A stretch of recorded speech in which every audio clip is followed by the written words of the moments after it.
Bismillahirrahmanirrahim. Assalamualaikum warahmatullahi wabarakatuh.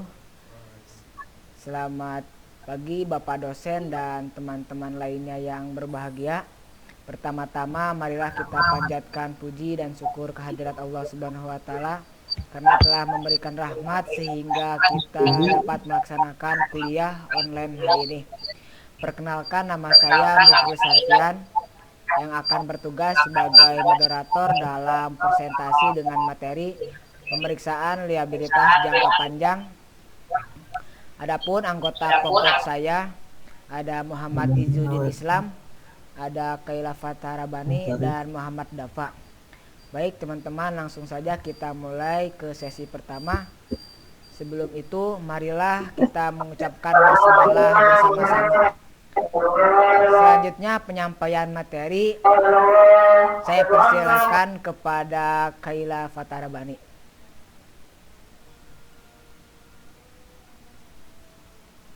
Baik, terima kasih kepada moderator. Di sini saya akan memaparkan mengenai pendahuluan dari audit liabilitas jangka panjang. Jadi, liabilitas jangka panjang adalah kewajiban finansial yang dimiliki oleh suatu perusahaan yang harus diselesaikan dalam jangka waktu lebih dari 1 tahun. Kewajiban ini mencakup berbagai jenis utang dan kewajiban lainnya yang tidak jatuh tempo dalam waktu dekat. Contoh dari liabilitas obligasi yang diterbitkan oleh perusahaan, pinjaman bank jangka panjang, dan kewajiban pensiun yang harus dibayar kepada karyawan di masa depan. Liabilitas ini menunjukkan komitmen perusahaan untuk melakukan pembayaran dalam jangka waktu yang lama dan oleh karena itu memiliki dampak yang signifikan terhadap struktur keuangan dan stabilitas jangka panjang perusahaan. Lalu tujuan utama dari audit terhadap liabilitas jangka panjang ini adalah untuk ini dicatat dan diungkapkan dengan benar dalam laporan keuangan perusahaan. Audit ini bertujuan untuk memberikan keyakinan bahwa semua liabilitas jangka panjang telah dicatat secara akurat sesuai dengan standar akuntansi yang berlaku. Dan informasi mengenai liabilitas jangka panjang diungkapkan dengan benar dalam laporan keuangan. Selain itu, tidak ada kesalahan atau penyajian yang dapat mempengaruhi keputusan pengambilan oleh pihak-pihak yang menggunakan laporan keuangan. Identifikasi dan mengoreksi setiap kesalahan atau penyimpangan yang dapat mengurangi keakuratan dan kredibilitas laporan keuangan perusahaan. Lalu, liabilitas jangka panjang ini memiliki signifikansi yang besar dalam laporan keuangan perusahaan karena liabilitas jangka panjang menunjukkan beban keuangan yang harus ditanggung oleh perusahaan dalam jangka waktu yang panjang. Lalu, analisis terhadap liabilitas jangka panjang berpengaruh langsung pada penilaian solvensi perusahaan untuk memenuhi kewajiban jangka panjangnya dan informasi tentang liabilitas jangka panjang sangat penting bagi para pemangku kepentingan termasuk investor, kreditor, dan manajemen perusahaan. Nah, secara keseluruhan, audit liabilitas jangka panjang ini adalah proses penting dalam memastikan transparansi dan akurasi laporan keuangan perusahaan serta memberikan keyakinan kepada pemangku kepentingan bahwa perusahaan dapat memenuhi kewajiban keuangannya dalam sampaikan, saya kembalikan kepada moderator. Oke, terima kasih kepada Kaila Fatarabani. Selanjutnya yaitu sifat dan contoh liabilitas jangka panjang yang akan dipresentasikan oleh saya sendiri. Menurut PSAK IAI 2015 1.8, kewajiban berbunga jangka panjang telah diklasifikasikan sebagai kewajiban jangka panjang walaupun kewajiban tersebut akan jatuh tempo dalam jangka waktu 12 bulan sejak tanggal laporan posisi keuangan. Apabila kesepakatan awal lebih dari 12 bulan, perusahaan berniat membiayai kembali kewajibannya. Maksud tersebut pada huruf B didukung dengan perjanjian pembiayaan kembali atau penjadwalan kembali pembayaran yang resmi disepakati sebelum laporan keuangan disetujui. Next. Nah, selanjutnya yaitu contoh liabilitas jangka panjang. Nah, liabilitas jangka panjang adalah kewajiban perusahaan kepada pihak ketiga yang jatuh tempo atau harus dilunasi dalam waktu lebih dari 1 tahun. Beberapa contoh liabilitas jangka panjang, yang pertama yaitu ada kredit investasi atau long term loan, yang artinya pinjaman dari bank atau lembaga keuangan bukan bank yang digunakan untuk pembelian aset tetap kecuali tanah, misalnya gedung dan mesin. Jika pinjaman tersebut diperoleh dari bank atau lembaga keuangan di luar negeri, tersebut overseas loan. Dalam hal ini, pinjaman diperoleh dalam masa uang asing dan pembayaran untuk pembelian aset tetap. Maupun pinjaman juga dilakukan dalam mata uang asing. Selanjutnya yaitu ada utang obligasi atau bond payable. Utang obligasi yaitu pinjaman jangka panjang yang diperoleh suatu perusahaan dengan menjual obligasi di dalam negeri maupun di luar negeri. Di Indonesia, perusahaan yang mengeluarkan obligasi harus mengikuti peraturan-peraturan yang dikeluarkan oleh Otoritas Jasa Keuangan atau OJK. Selanjutnya yaitu ada Wesselbayer Promissory Note Pronote, yaitu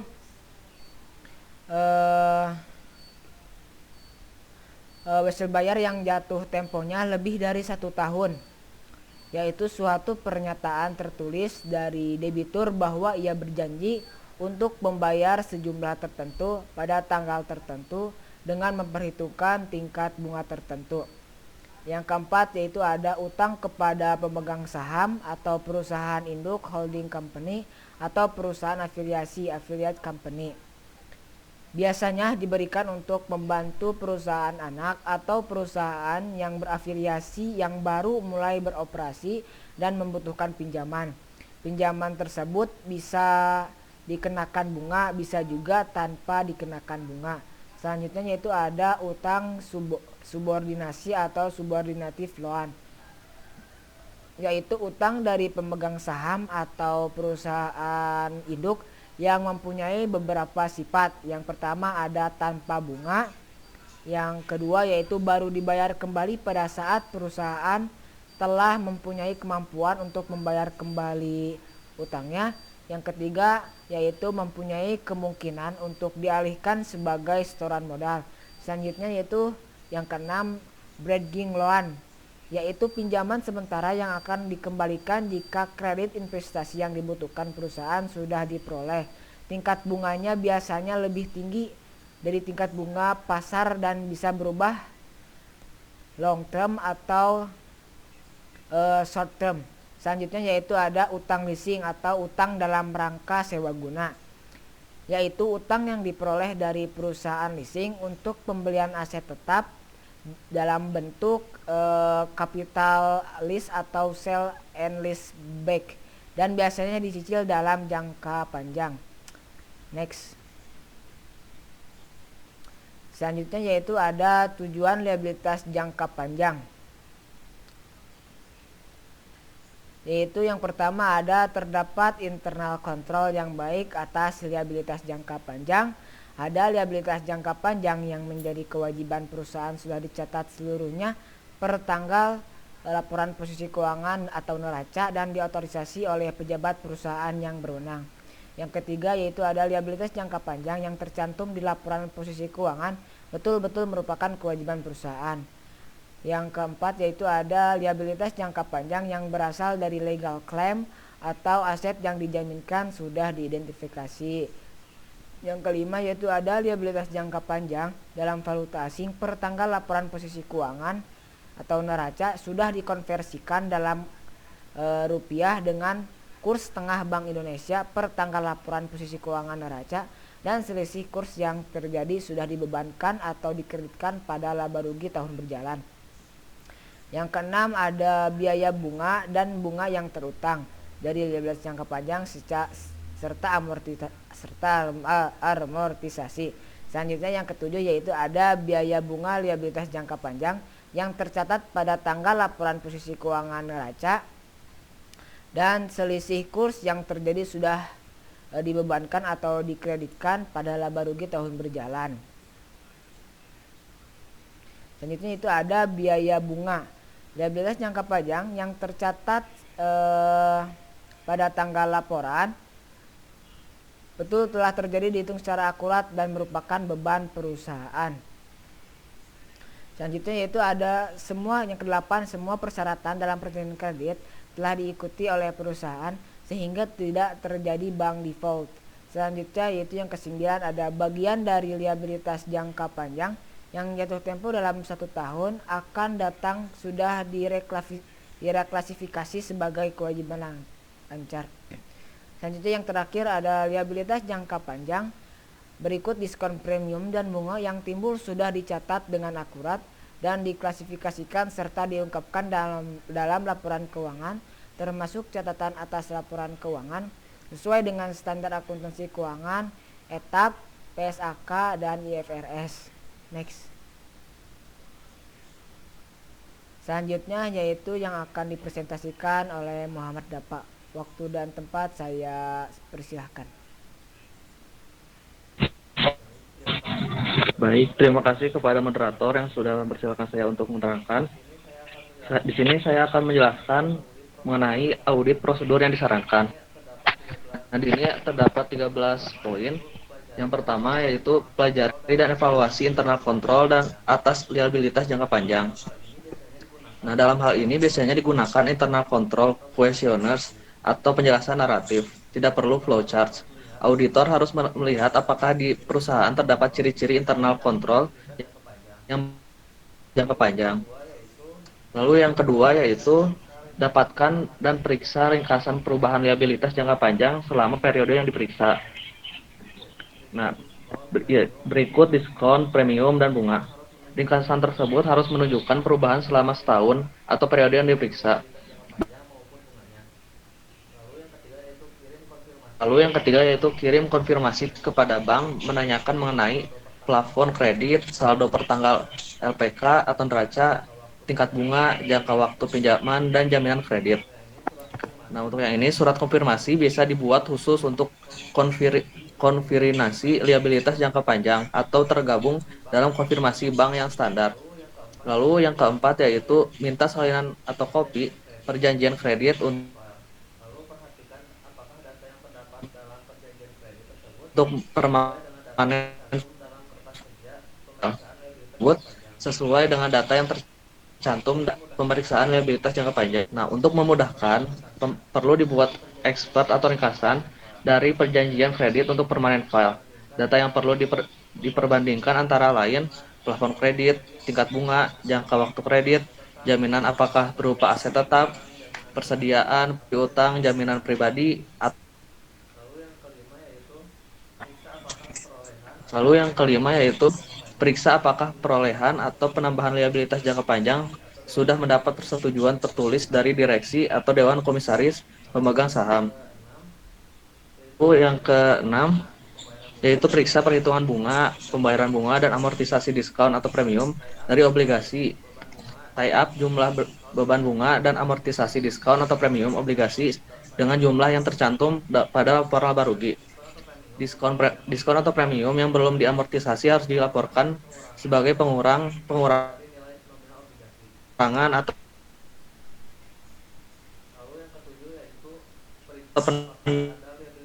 apakah ada liabilitas jangka panjang atau wesel bayar yang diperpanjang atau di-renew setelah tanggal LPK atau neraca.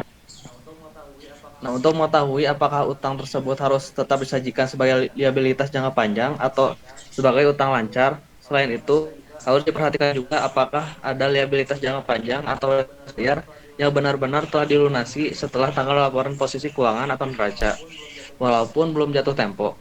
Maksudnya, untuk mengetahui apakah liabilitas jangka panjang tersebut harus direklasifikasikan sebagai liabilitas jangka pendek atau tidak. Lalu yang nomor 8, seandainya utang dari pemegang saham atau dari direksi atau dari perusahaan afiliasi harus direvisi dan diperiksa pada pembebanan tersebut. Dalam hal ini,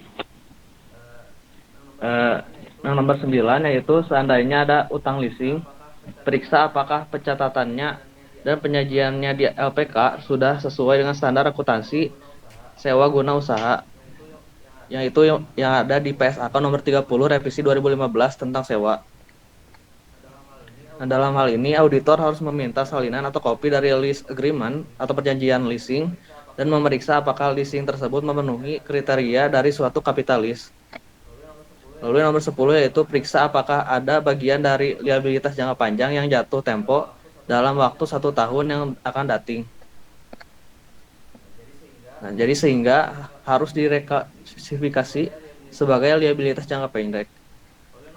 Lalu yang nomor 11 yaitu seandainya ada liabilitas jangka panjang yang harus dibayar kembali dalam mata uang asing.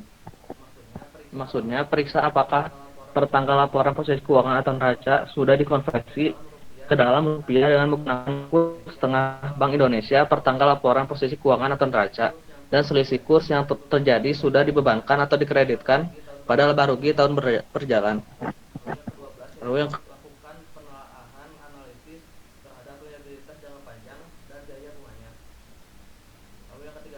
ke-13 yaitu tarik kesimpulan apakah penyajian liabilitas jangka panjang di LPK atau neraca dan CALK dilakukan sesuai dengan SHK etap atau PSHK IFRS.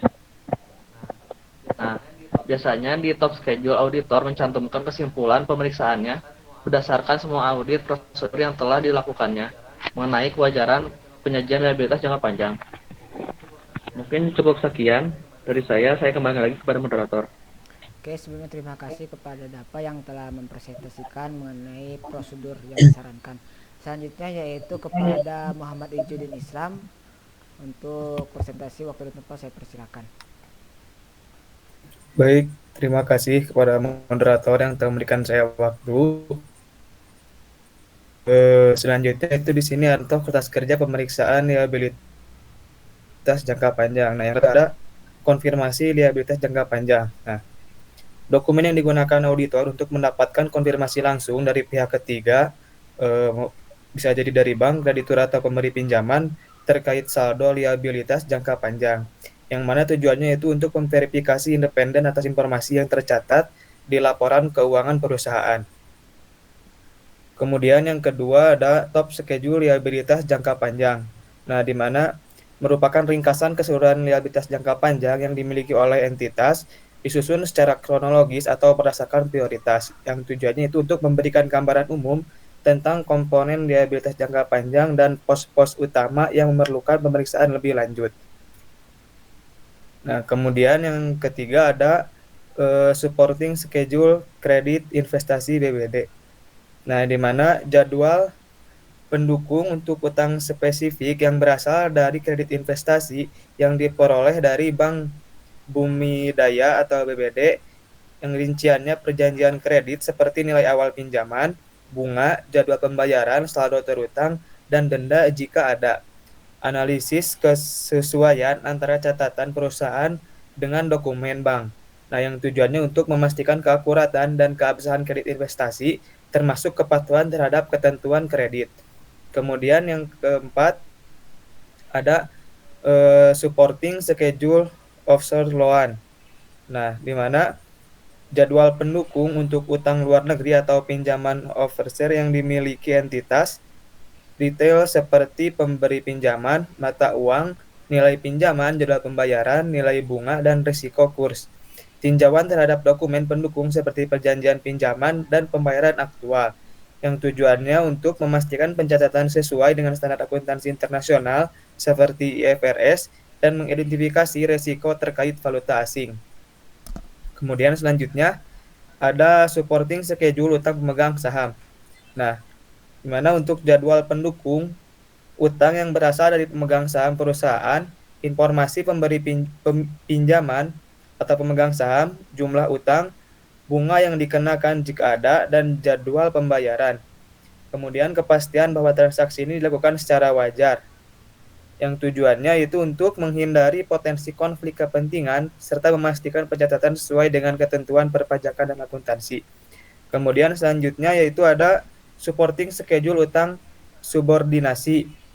Nah, di mana jadwal pendukung untuk utang subordinasi yaitu jenis utang yang memiliki prioritas rendah dibandingkan utang lainnya dalam kasus likuidasi. Informasi nilai awal utang, saldo saat ini, jatuh tempo, dan tingkat bunga, analisis syarat dan ketentuan subordinasi termasuk perjanjian tertulis dan kreditur lain, yang tujuannya itu untuk memastikan klasifikasi yang benar dalam neraca dan kepatuhan terhadap syarat subordinasi. Nah, mungkin itu saja dari contoh kertas kerja pemeriksaan. Saya akan berikan lagi kepada moderator.